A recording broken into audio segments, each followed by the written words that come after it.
Bhinneka Tunggal Ika, dan menjaga keutuhan negara kesatuan Republik Indonesia. 2.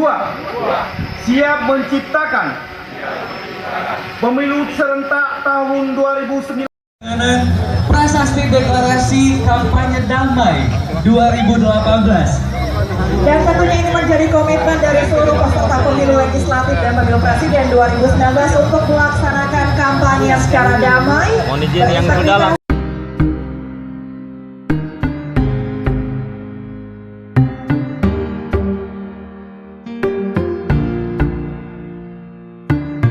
Hoax ada setiap waktu, informasi tak menentu, dari sumber yang tak tahu, buat masyarakat ragu.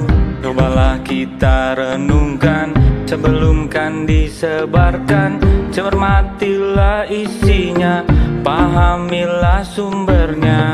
Kabar palsu, rekayasa di internet, sosial media.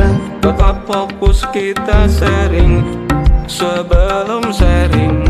Berita hoax, provokatif, isu sara, pemecah bangsa. Jangan mudah percaya, demi bangsa dan negara. Yo yo ayo, lawan hoax yo ayo, lawan hoax yo ayo, lawan hoax. Jadilah netizen cerdas. Yo ayo, lawan hoax yo ayo, lawan hoax yo ayo.